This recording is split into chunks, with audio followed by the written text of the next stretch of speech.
I was taught at a very young age that if I did well in school, it would result in a brighter future.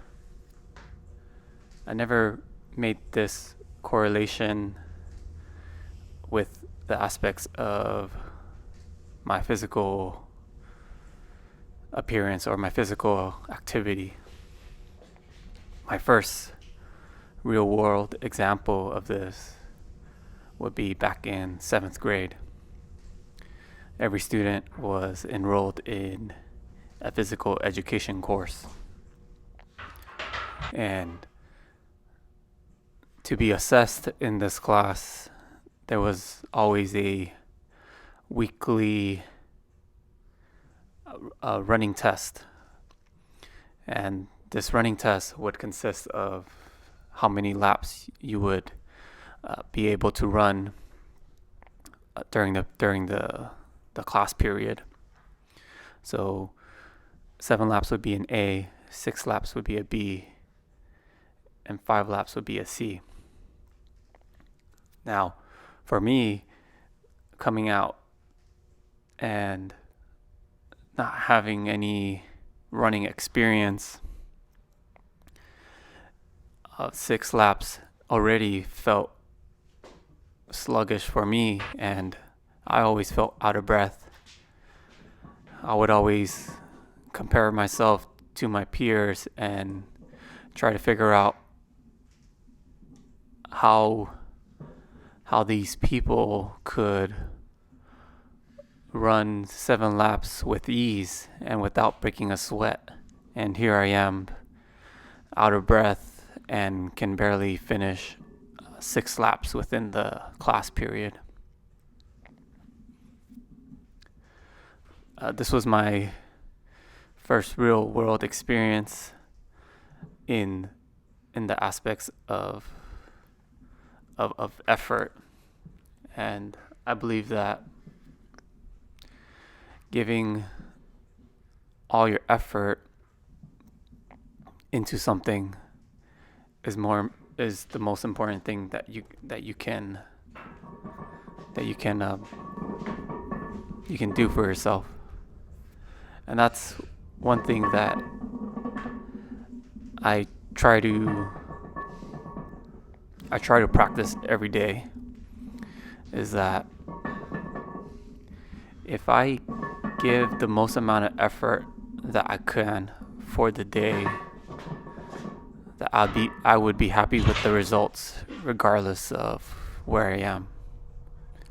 My training regimen started at 2 times a week, and I felt that the 2 times a week was more than sufficient for me at the time. And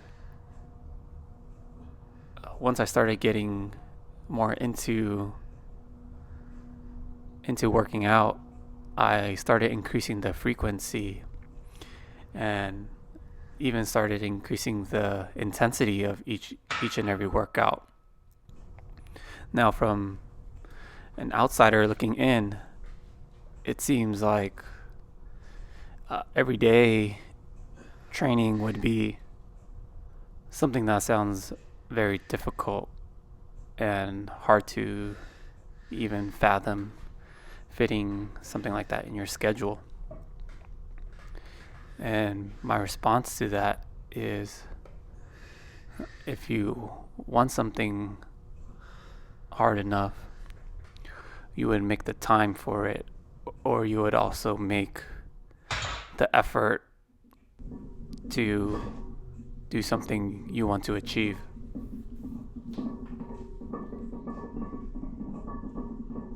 My piece of advice is to find something you love to do, and find friends who have the same interests as you, because the people who you surround yourself with are people who you want to embody, and going together will take you far.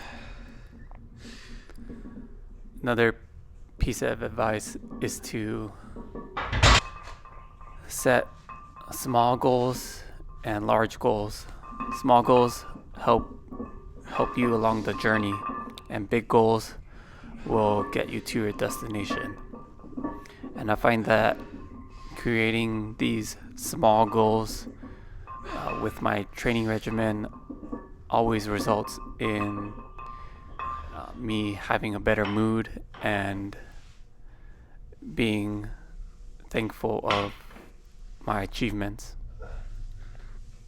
This week in my training, I felt pretty good, and my squat was 3 reps of 315, and then my bench was about 255, I believe. The bench was a little bit lower than last week. I know last week I kind of pushed it a little on the heavy side, and this week I wanted to be just a tad lighter, and wanted to create more range of motion and focus on how my body is feeling.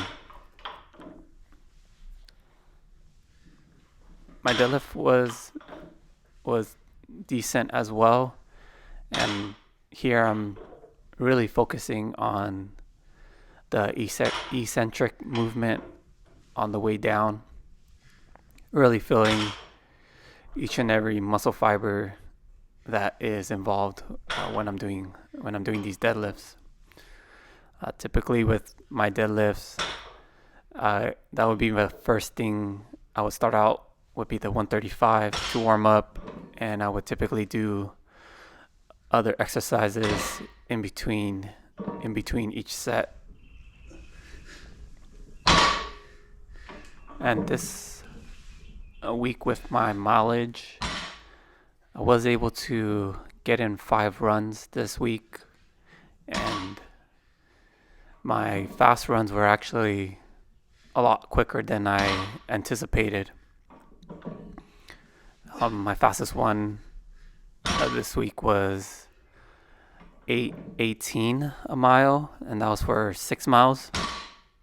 I'm really excited about the journey of my running progress, as my marathon pace is about 9 minutes a mile. So that's really something that I'm looking forward to. I tried the 405 this week, and it just wasn't budging, so I included that part just to show where I'm at with my deadlifts.